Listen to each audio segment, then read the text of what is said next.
Hello, আসসালামু আলাইকুম। আমরা আজকে নিউটনীয় বলবিদ্যার ফিজিক্স ফার্স্ট পেপারে চ্যাপ্টার 4 এটা নিয়ে একটু আলোচনা করব। এটা আসলে ফিজিক্সের মধ্যে মোটামুটি একটা ছোট একটা অধ্যায়।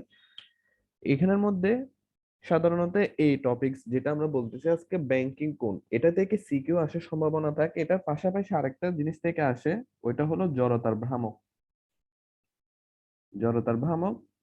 ওইটা থেকেও আসে, কিন্তু ওইটা তেমন বেশি ইম্পর্টেন্ট না। ইম্পর্টেন্ট হলো বেশি ব্যাংকিং কোণ। এই জড়তা ভ্রামকটা আমরা নেক্সট আর ক্লাসের মধ্যে আলোচনা করব। আপাতত আজকে ব্যাংকিং কোণ নিয়ে একটু আলোচনা করি। ব্যাংকিং কোণ হলো, এটা কখন সৃষ্টি হয়, আসলে এটা কিরকম কোণ? যখন আমরা একটা রোডের, মনে করো আমরা এই রোডের বরাবর একটা গাড়ি চালাচ্ছি, বেগে গাড়ি চালাচ্ছি, যে গাড়িটা হচ্ছে যে মনে করি 72 কিলোমিটার পার আওয়ার বেগে গাড়ি চালানোর পর হঠাৎ করে আমাদের টার্নিং পয়েন্ট একটা আসলো। তো আমরা যারা মোটর বাইক চালাই তারা বেশি খেয়াল করবা যে যখন আমরা এক রোড থেকে আরেক রোডের গাড়িটা চালাই তখন মুভ করি, যার ফলে একটু মোটর বাইকটাকে একটু কাত করে গিয়ারটা নিতে হয়, অ্যাঙ্গেলটা করতে হয়। এখন এটা অনেকে বেশি বলে যে এই ও বেশি কি করতেছে, মোটর বাইক যখন চালায়, যখন বেশি একটু যতটুকু অ্যাঙ্গেল করার কথা না এর থেকে আরো বেশি অ্যাঙ্গেল করে কি করে কাত করে। অনেকে বলে শো অফ করতেছে, কিন্তু এটা শো অফ না। এটা কিন্তু ফিজিক্সের ল অনুসারে একটা গাড়ি যখন এক ব্যাগের ডাইরেকশন যখন ভিন্ন হয়, অর্থাৎ ব্যাগের দিক পরিবর্তন হয়, তখন সে অটোমেটিক্যালি একটা নির্দিষ্ট কোণে বাঁক নেয়। আচ্ছা, জিনিসটা আমরা একটু পিওরলি ভাবে জানি। এদিক থেকে এদিকে যখন গাড়িটা মুভ হবে তখন সে একটা 30 ডিগ্রি কোণে বাঁক নিবে। এখন এই বাঁকটা নিবে যে এটা কি জন্য নিবে? তো আমরা ভেক্টরের মধ্যে একটা জিনিস পড়ছি, লব্ধি। এখানে মনে করে আমাদের এই লব্ধিটা কোণাকুণি বরাবর অ্যাঙ্গেল ক্রিয়েট করতেছে, আর তো এখানের মধ্যে এই আরটা হচ্ছে যে ডাইরেক্ট কর্ণ বরাবর গেছে। যখন আমরা এই মোটর বাইকটা এইভাবে কাত হবে, মোটর বাইকটা যখন রাস্তা পার পার করবে তখন এভাবে কাত হওয়ার সময় তার সমস্ত ভর বলতে আমরা ওজন, যেটা ডাব্লিউ, এই ডাব্লিউ ইকুয়াল টু, আমরা জানি কি ডাব্লিউ ইকুয়াল টু হয় এমজি। এই ডাব্লিউ ইকুয়াল টু এমজি যে ওজনটা থাকবে, এটা সব সময় আমরা জানি ভূমির উপর ক্রিয়া করে, অর্থাৎ মাটির উপরই ক্রিয়া করবে। তো ডাব্লিউ ইকুয়াল টু এমজি মাটির উপর ক্রিয়া করতেছে, ভালো কথা। ঠিক সেম আমাদের ফিজিক্সের নিউটন বলছে যে কি প্রত্যেক ক্রিয়ারও সমান ও বিপরীত কি থাকবে, প্রতিক্রিয়া থাকবে। এই ডাব্লিউ ইকুয়াল টু এমজি যত বলে ক্রিয়া করবে, ঠিক উপরের দিকে সেম একটা বল ক্রিয়া করে। এখন কত হচ্ছে যে উপরের দিকে কি বল ক্রিয়া করবে? উপরের দিকে আর সাইন থিটা বল ক্রিয়া হয়। এখন উপরের দিকে আর সাইন থিটা কি জন্য হয়? এটা হয় যে যখন আমরা এইভাবে কোণটা ক্রিয়েট করব, এই কোণটা এদিক থেকে ক্রিয়েট হচ্ছে, তো তো এদিক থেকে ক্রিয়েট হওয়ার কারণে এখানে কোণটা সৃষ্টি হয় আর সাইন থিটা করে। এটা আমরা ফিজিক্সের ভেক্টরের মধ্যে একটা পড়ছিলাম। ভেক্টরের মধ্যে কোণ 30 ডিগ্রি কোণে একটা জাহাজ মনে করি আমরা এই 130 কিলোমিটার চলে গেছে। এদিকে হলো উত্তর, এদিকে হলো পূর্ব। তো বলতে পারে আমরা উত্তর দিকে কতটুকু গেছে। তো উত্তর দিকে যাবে 130 কস থিটা। আর আমরা যদি বলি পূর্ব দিকে কতটুকু যাবে, তখন পূর্ব দিকে যাবে 130 সাইন থিটা। অর্থাৎ জিনিসটা এরকম যে যেদিক থেকে কোণটা উৎপন্ন হবে ওই দিকে হবে কস, আর যেদিকে কোণ উৎপন্ন হবে না সেদিকে হবে সাইন। এখন কোণটা এদিকে উৎপন্ন হয়েছে, অর্থাৎ উপরের সাইড দিকে উৎপন্ন হয়েছে। তো যার কারণে ওই অ্যাঙ্গেল অনুসারে ওটা আসতেছে কি আমাদের আর সাইন থিটা। তো ফিজিক্সের সূত্র অনুসারে, ফিজিক্স এন্ড নিউটন বলছে কি নিচের দিকে যতটুকু বল ক্রিয়া হবে উপরের দিকে ঠিক সেম কি সমান বল ক্রিয়া হবে। তাহলে আমরা লিখতে পারি আর sine theta is equal to MG. গেল একটা। আচ্ছা, এখন বাকি আরেকটা হলো, এখানের মধ্যে এটাকে যদি আমরা একটা কি করি, সার্কেল হিসেবে কল্পনা করি, অর্থাৎ একটা বৃত্তকার বৃত্তকার ক্ষেত্রফল যদি কল্পনা করি, এখানে একটা ব্যাসার্ধ চলে আসবে। এই ব্যাসার্ধের মধ্যে একটা কেন্দ্রমুখী বল আছে। কেন্দ্রমুখী বলের মানটা আমরা জানি F C is equal to M V square by R, যেটা এই গাড়িটাকে কেন্দ্রের থেকে বাইরের দিকে ঠেলতেছে। এখন ঠিক সেম কেন্দ্রের দিকে যে বলটা বাইরের দিকে ঠেলবে, ঠিক একটা বিপরীতমুখী বল চলে আসবে যেটা সমান ও বিপরীতমুখী। ওই বলটা হবে ওই বলটা হবে যেহেতু এদিক থেকে আসতেছে সেটা হবে আর কস থিটা। তার মানে আর cos theta is equal to আমরা বলতে পারি M V square by R. তো এটাকে আমরা আপাতত 1 নম্বর সমীকরণ রাখি আর ওইটাকে রাখি 2 নম্বর সমীকরণ। তো আমরা যদি 1 নংকে 2 নং দিয়ে ভাগ করি অর্থাৎ 1 নং ডিভাইডেড বাই 2 নং ইজ ইকুয়াল টু হবে sine theta by cos theta, আর আর চলে যাবে গা, আর উপরে থাকবে এই M G divided by M V square by R. এটা এরপরের লাইনে উল্টে চলে আসবে tan theta is equal to B square by R G. আমাদের মেইন ফর্মুলা যেটা এটা হলো এই tan theta is equal to V square by R G. অর্থাৎ একটা গাড়ি যখন নির্দিষ্ট বেগে এক পথ থেকে আরেক পথে যাবে তখন তার একটা নির্দিষ্ট কোণে বাঁক নিতে হয়, এই বাঁকটাই হলো tan থিটা অর্থাৎ থিটার মানটা। তাহলে আমরা বলতে পারি যে এখানের মধ্যে এতটুকু সূত্রের এটা আসলে এক্সপ্লেনেশনটা বোঝানোর জন্য বলছি, এটা মনে রাখার কোনো কারণ দরকার নাই। মনে রাখার দরকার হলো tan theta equal to B square by R G. জিনিসটা আমি এখানের মধ্যে লিখি, tan theta is equal to B square by R G. এটা হলো কিসের ব্যাংকিং কোণ? এটা হলো গাড়ির ব্যাংকিং কোণ। এটা হলো গাড়ির ব্যাংকিং কোণ। আর এখানে বি হলো গাড়ির বেগ, আর আর হলো গাড়ির যে ব্যাসার্ধ বাঁকটা নিচ্ছে ওইটা হলো ব্যাসার্ধ, আর জি হলো আমাদের অভিকর্ষ ত্বরণ। অর্থাৎ বি হলো গাড়ির বেগ, আর হলো ব্যাসার্ধ, জি হচ্ছে যে অভিকর্ষ ত্বরণ। এই ব্যাগে যদি কোনো একটা গাড়ি বাঁক নেয় তাহলে তার থেকে এত ডিগ্রি কোণে ওটাকে কাত করতে হবে। এত ডিগ্রি কোণে যদি কাত না করে, এর থেকে কমও যদি কাত করে তাহলে সে এক্সিডেন্ট করবে, এর থেকে বেশিও যদি কাত করে তখনও সে এক্সিডেন্ট করবে। অর্থাৎ এক্সিডেন্ট এর বরাবর যদি না করে এক্সিডেন্ট করতে হবে তার থেকে।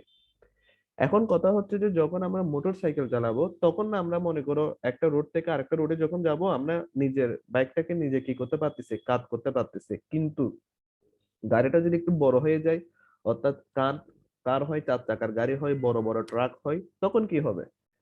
তো তখন ইঞ্জিনিয়াররা এমন ভাবে রোড, বড় বড় হাইওয়েকে এমন ভাবে রোড বানায় যেন রাস্তায় তাদেরকে কি করে দেয়, ওই ডিগ্রি কোণে কাত করে। সেজন্য মনে করো আমাদের এটা একটা রাস্তা, এই রাস্তাটার মনে করো এখন টার্নিং পয়েন্ট চলে আসছে। টার্নিং পয়েন্ট যখন চলে আসবে রাস্তাটাকে ওরা কি করে ফেলবে, এইভাবে কাত করে ফেলবে। অর্থাৎ বাম সাইডটা নিচে করে ফেলবে, ডান সাইডটা মাটি দিয়ে উপরে করে ফেলবে।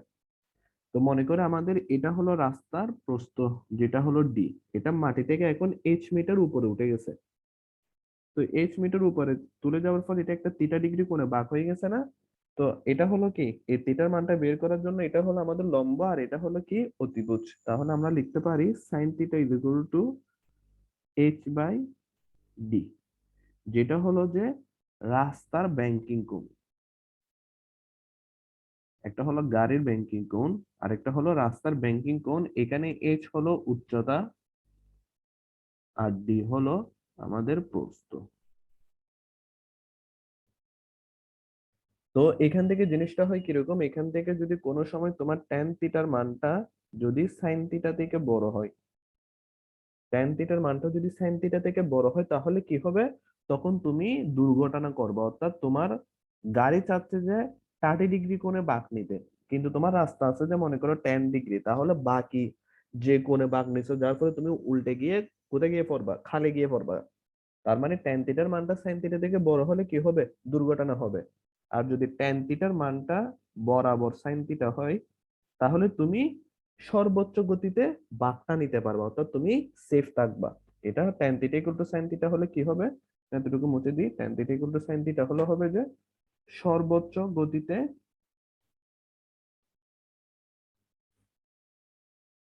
সর্বোচ্চ গতিতে এই বাঁক নেওয়া যায়, অথবা সর্বোচ্চ গতিতে যাওয়া যায়, সর্বোচ্চ গতিতে যাওয়া যায়, এটাও লিখা যায়। তাহলে আমাদের এই চ্যাপ্টার থেকে জাস্ট এই টপিকস এর দুইটা ফর্মুলা, একটা হলো sine theta equal to H by D আর একটা হলো tan theta is equal to B square by R G. Tan theta হলো গাড়ির ব্যাংকিং কোণ আর সাইন থিটা হলো আমাদের রাস্তার ব্যাংকিং কোণ। যদি গাড়ির ব্যাংকিং কোণটা রাস্তার ব্যাংকিং কোণ থেকে বড় হয় তখনও তুমি উল্টে গিয়ে খালে গিয়ে পড়বা। আর যদি বরাবর সমান হয় তাহলে তুমি সর্বোচ্চ বেগে ওটাকে কি করতে পারবা, অতিক্রম করতে পারবা। তো আমরা এখন একটা অঙ্কে চলে আসি। অঙ্কটা হলো এই এতটুকু তুললে আমরা এরপরে একটা টপিকস এর মধ্যে চলে আসি। পরের টপিকসটা হলো একটা গাড়ির ব্যাগ। একটা গাড়ির bag V is equal two হলো 72 কিলোমিটার পার আওয়ার এবং রোডের যে ব্যাসার্ধটা হলো 200 মিটার। তাহলে গাড়িটা কত ডিগ্রি কোণে বাঁক নিবে, এখানে গাড়ির বাঁকটা বলতেছে। তো আমাদের গাড়ির কত ডিগ্রি কোণে বাঁক নিবে, তাহলে হবে tan থিটা সমান সমান কি, যেহেতু গাড়ির tan theta is equal to B square by R G. B এর মানটা হলো 72। আচ্ছা 72টাকে জ্ঞাতে কনভার্ট করতে হবে। 72 গুণ 1000 ডিভাইডেড বাই 3600। তো তোমরা আশা করি মানটা বসে দাও। 72 গুণ 1000 ডিভাইডেড বাই 3600 করলে কত হয়, 72 ইন্টু 1000 ডিভাইডেড বাই 3600, 20। অর্থাৎ আমাদের বি এর মানটা হয় জাস্ট 20। তাহলে 20 whole square divided by 200 into 9.8। তার মানে theta is equal to tan inverse, theta is equal to tan inverse হবে কত, 20 স্কয়ার ডিভাইডেড বাই 200 ইন্টু 9.8, 0.20, 0.20। এখন 0.20টাকে যদি আমরা শিফট দিয়ে tan ইনভার্স আনসার দিয়ে দিই, shift shift tan inverse 0.2, 11.30 degree. অর্থাৎ আমাদের মানটা আসে 11.30 ডিগ্রি। অর্থাৎ গাড়িটাকে 11.30 ডিগ্রিতে বাঁকটা নিতে হবে যদি সে এত বেগে গাড়িটা চালায়। আচ্ছা এখন আরেকটা আমরা সিকিউর মধ্যে চলে আসি। জিনিসটা হলো একটা গাড়ি,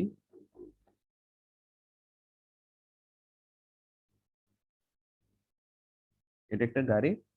এই গাড়িটার বেগ হলো 100 কিলোমিটার পার আওয়ার। এখন 100 কিলোমিটার পার আওয়ার বলতেছে গাড়িটা চলতেছে। আর এখানে যে ব্যাসার্ধটা হলো 50 মিটারের ব্যাসার্ধ। আর এখানে রোডের উচ্চতাটা হলো 0.2 মিটার।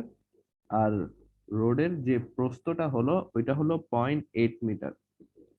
অর্থাৎ একটা গাড়ি 100 কিলোমিটার পার আওয়ার বেগে এখন কি করতেছে, গাড়িটাকে কাট করতেছে। এখানে রোডের যে ব্যাসার্ধটা হলো 50 মিটার, আর রাস্তার উচ্চতাটা হলো 0.2 মিটার, আর রাস্তার প্রস্থ হলো 0.8 মিটার। এখন কথা হচ্ছে যে কি গাড়িটা নিরাপদ অতিক্রম করতে পারবে কিনা। তো গাড়িটা নিরাপদ অতিক্রম করার জন্য আমাদের কি করতে হবে, আমাদের যদি ট্যান থিটার মান সাইন থিটা থেকে কি হয়, বড় হয়, তাহলে আমরা বলবো যে কি গাড়িটা কি দুর্ঘটনা করবে। তো এখন আমরা ওইটাই দেখি। তো প্রথমে আসে আমাদের গাড়ির ব্যাংকিং কোণ tan theta is equal to লিখি V square by R G, বা theta is equal to tan inverse V square divided by R G. তো তোমরা মান বসায় দাও, মান বসায় দিয়ে আনসার কত আসে দেখো। আর যখন আমরা রোডেরটা বের করব, রোডের হবে sine theta is equal to H by D. তো আমাদের এইচ এর মান হলো কত, 0.2। আর আমাদের রাস্তার প্রস্থ হলো 0.8। তাহলে হবে কি theta is equal to sine inverse 0.2 divided by 0.8, মানে কত হয়, 0.2 কে যদি 0.8 দিয়ে ডিভাইড করি, 0.25।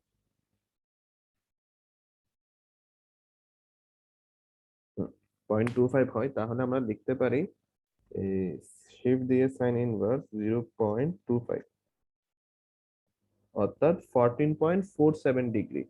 তো 14.47 ডিগ্রি হয় এই রোডের ব্যাংকিং কোণ। তো এরপরে তোমরা কি করে ফেলবা, এই গাড়ির ব্যাংকিং কোণটা বের করে ফেলবা। এখানে গাড়ির ব্যাগটাকে 100 থেকে কিসে কনভার্ট করে ফেলবা, ওই এমএস ইনভার্স মানে কনভার্ট করতে হবে। তো এখানে যদি ট্যান থিটার মানটা যদি সাইন থিটাকে বড় হয় তাহলে কি হবে, দুর্ঘটনা হবে। যদি ছোট হয় তাহলে কি হবে না, দুর্ঘটনা হবে না। আশা করি এটা করে ফেলতে পারবা তোমরা। আমরা এরপরের ইয়ার মধ্যে আরো কিছু বোর্ড কোয়েশ্চেন আছে, এগুলো সলভ করব। আজকের ক্লাসটা এতটুকু।